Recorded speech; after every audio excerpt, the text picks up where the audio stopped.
Welcome to your Daily Dopamine with Dr. Joe McCullough, where we deliver daily doses of education, entertainment, and inspiration. So sit back, relax, and get ready to be dopamine, dopamine, dopamine. Oh, yeah.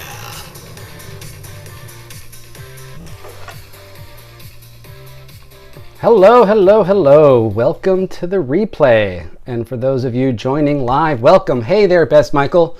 My name is Joe, and today we are talking about how to teach like TED.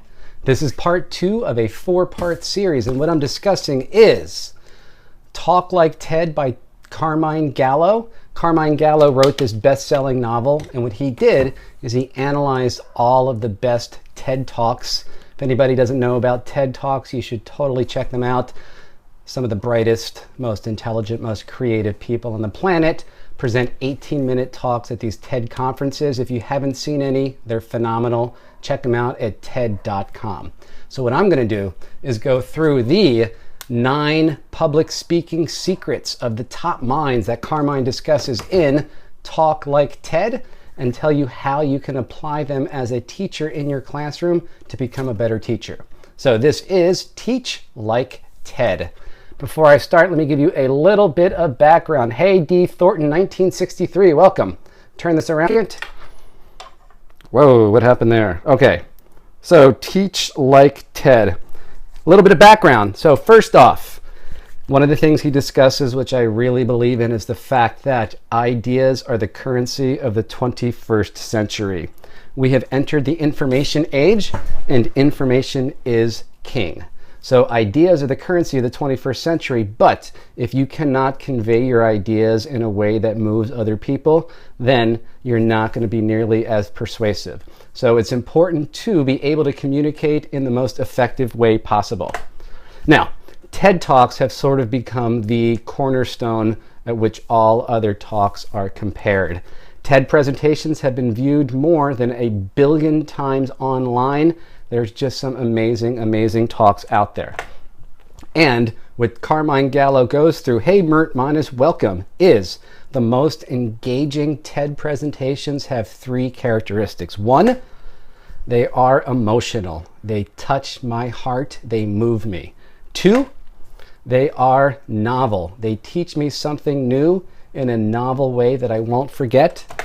And then 3, they are memorable. They present content in ways that I will never, ever forget.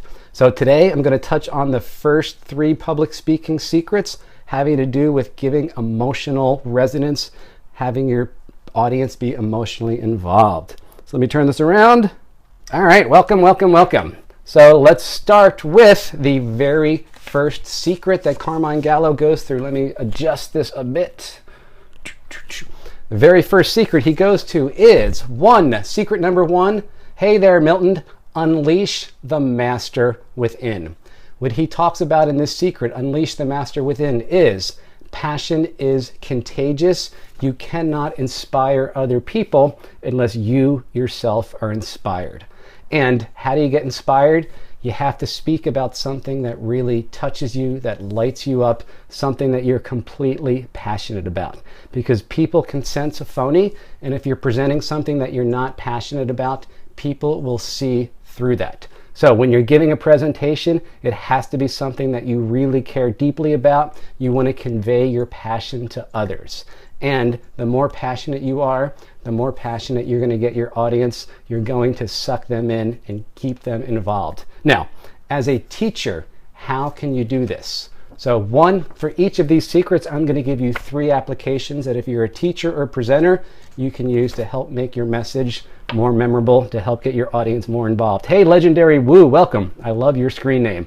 So how can you do this as a teacher? 1, convey your enthusiasm to your students. If you're not passionate about what you're teaching, about what you're presenting, your students will know. So I teach physics, and I love physics. I'm extremely passionate about it.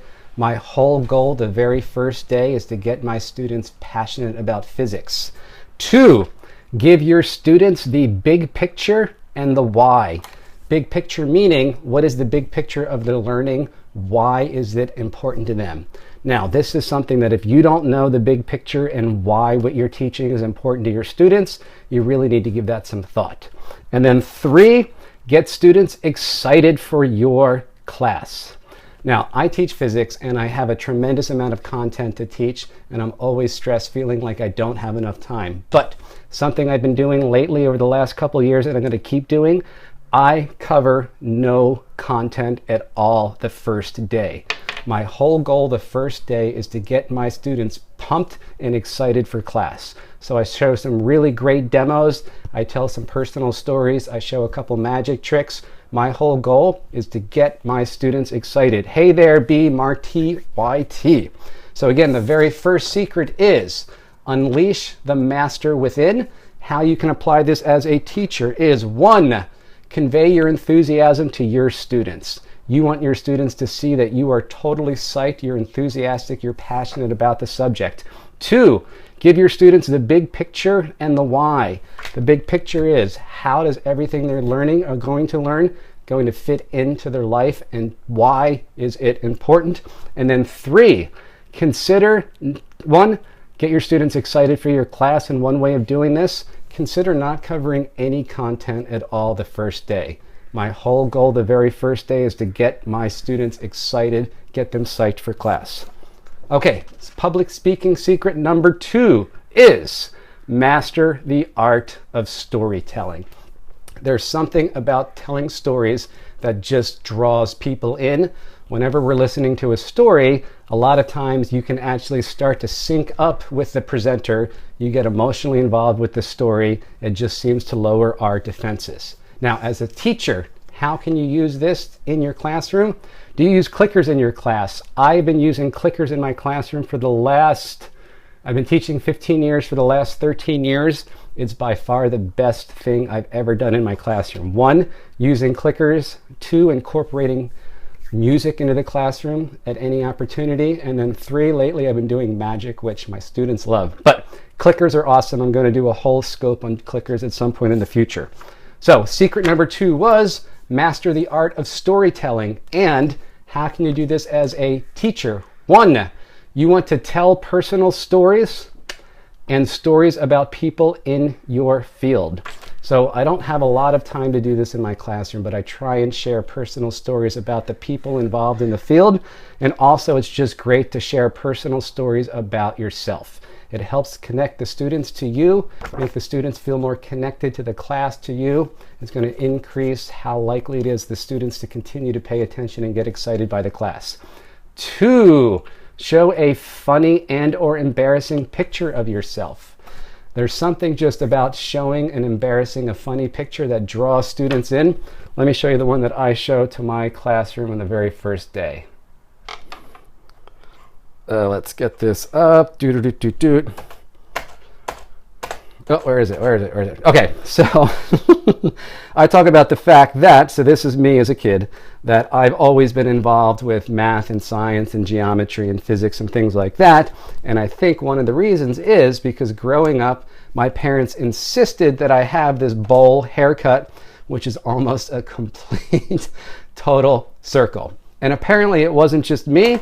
If you look at my brothers, they all have the same bowl haircut. Now, I show this and students laugh and it just gets them involved, makes them feel more personally connected to me.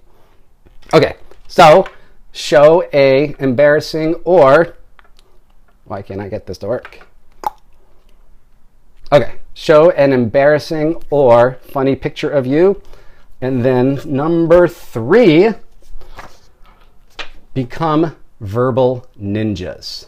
What I mean by this is really focusing on the language that you use. As a teacher, I try to be all positive all the time. Meaning, anytime I'm interacting with students, if they say something like, I've never been good at math, I try and tweak that and say, well, you know what? You haven't been good at math up until now. Couple other things about language. If you're a teacher, get rid of the words, I want you to. I hear this all the time, that teachers, when I'm evaluating them, okay, I want you to take out your books and turn to page 45. Okay, I want you to take out your homework. I want you to do this. I want you to do that. It's very disempowering for students.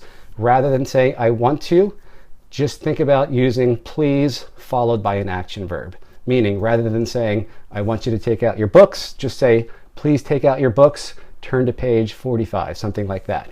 Another thing you want to get rid of is, how to say this? I'm dope, hey, welcome.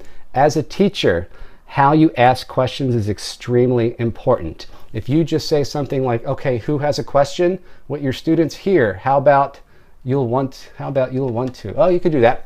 What was I saying? Oh, when you're asking questions, don't say, okay, who has a question? Because when you say that, what a student hears is, who has a question, who doesn't understand the material and is willing to admit their ignorance in front of everyone.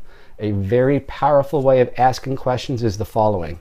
What I do in class is I would actually stand up, model what I want to see. So I raise my hand and I say, what questions can I answer? It's a very slight tweak of the language, but asking what questions can I answer presupposes that questions already exist and you just need to figure out what they are. So, and again, when you do that, you want to keep your hand raised, and I would actually count to 5 internally. So I would say something like, okay, we've covered a lot of great material. I have a couple minutes. What would we benefit from reviewing in more detail? Or I might say something like, okay, we have a couple minutes. What questions can I answer? And then I keep my hand raised, 1001, 1002, 1003, 1004, 1005. I wouldn't count out loud, but that's how long you should be raising your hand, asking if there's any questions. So again, great questioning strategy. Get rid of who has a question, replace it with what questions can I answer? Okay, and then public speaking secret number 3 is have a conversation. You want to not be presenting, if ideally possible. You want to be having a conversation. And this is something I'm working on with Periscope because I'm trying to transmit information. I'm kind of in presenter mode and I'm trying to make these more conversational. So how can you do this? This is an interesting part of the chapter. How you can come off like you're having a conversation is to practice your delivery multiple times. You want to know your presentation so well that you don't have to think about what I'm saying next, and you can actually just start focusing on making it more conversational, focusing on your body language, things like that. So as a teacher, how can you apply this? Whoever's giving me all those orange hearts, thank you so much. 1, be conscious and practice your verbal delivery. How do you do this? Videotape yourself. One of the reasons I started doing these Periscope videos every single day is I wanted to get more comfortable in front of the camera so I can start producing video trainings. Even though I teach teachers, I teach students, there's a different skill set between presenting something to the classroom and then presenting something in front of an iPhone with people that you can't really see. So how can you be conscious of and practice your verbal delivery? Videotape yourself multiple times throughout the semester. Watch your delivery, and things you want to focus on are rate, how quickly you talk, volume, whether you're talking high or low, pitch, again, you can vary the sometimes talking high, sometimes talking low, and then pauses. A really great teaching technique is to use purposeful pauses. If you're talking, I might say something like, and one of the most important things that you're going to get out of this lecture is, and then I lay it down a knowledge bomb. Anytime you pause like that, students who aren't paying attention, suddenly they turn your way, you've got their focus. 2, use gestures at key moments.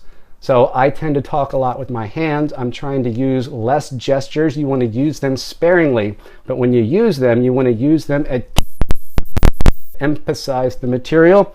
And then 3, and this is a great one, learn your students' names as soon as possible. I did a whole series on how to learn your students' names quickly. I make a point of learning all of my students' names the very first week of classes. And on the the first day of the second week, I greet all of my students by name. Totally impresses them. The fact that I took the weekend to study their names and learn all of their names, it really makes students feel connected to me, connected to the classroom. Okay, so a little recap. Talking about Teach Like TED. I'm talking about the 9 public speaking secrets that Carmine Gallo writes about in Talk Like TED. Carmine Gallo looked at, studied, and reviewed all of the best TED Talks. And what he did is he pulled out 9 public speaking secrets that all of the best TED presenters have. Those secrets are: 1, unleash the master within. 3 strategies you can use as a teacher is to use PowerPoint slides or Blackboard or both in your classes. Great question. I use PowerPoint sparingly. When I do use PowerPoint, I'm generally showing videos and or diagrams, images, animations. If you're using PowerPoint, the mistake people make is they use way too much text. So when using PowerPoint, you want to keep the text to a minimum. I generally write on the whiteboard, and then I'll use a PowerPoint slide to ask a question or show an image or something like that. So 3 things for have a conversation. 3 things for unleash the master within is: 1, convey your enthusiasm. Get your students excited by the class. The way to do that is to convey your own excitement about the material. 2, give your students the big picture and the why. Tell your students why your class is important. Give them the big picture of what you're going to be learning and how it fits into their lives. 3, get students excited for your class.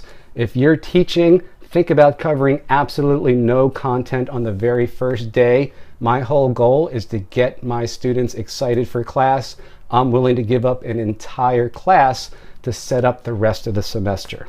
Okay, secret number 2, master the art of storytelling. 3 things you can do for this as a teacher. 1, tell personal stories and or stories about people involved in your field. 2, show a funny and or embarrassing picture of you. It just ties students to you. It makes them feel like you're a person. They get more personally involved. And then 3, become a verbal ninja. Get rid of the phrase, I want you to. Replace it with please, followed by an action verb, or even let's. Instead of saying, I want you to take out your textbook and turn to page 45, you can say, please take out your textbook, turn to page 45, or let's take out our textbooks and turn to page 45. Another thing, get rid of the phrase, are there any questions, or who has a question. Rather than doing that, presuppose that there are questions, raise your hand high and say, okay, what questions can I answer? And then keep your hand raised to a count of 5. Another great questioning strategy is, what would we benefit from reviewing in more detail? Again, you're making it safe for students to ask questions. And then the third one is, where is it? Oh, that was it. Become verbal ninjas. And then the very last one, hey there, Shara. Secret number 3, have a conversation. Now, as a teacher, 3 things you can do is: 1, be conscious of and practice your verbal delivery.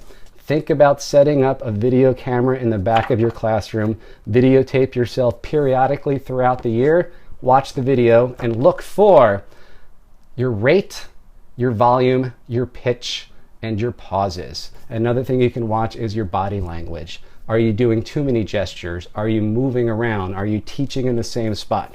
2, use gestures to... Good tips. Why, thank you so much, Jessica. Number 2, use gestures... I can't even read that. Use gestures at key moments. So like I said, I tend to talk a lot with my hands. I'm trying to make sure I'm using gestures only at key moments to emphasize key points. And then 3, learn your students' names as soon as possible. I have a video blog on this. You can check it out at joemccullough.com. But I learn my students' names ideally the very first week, but definitely by the first day of the second week. And greeting all my students by name is just really connecting. It makes students feel like I really care, which I do.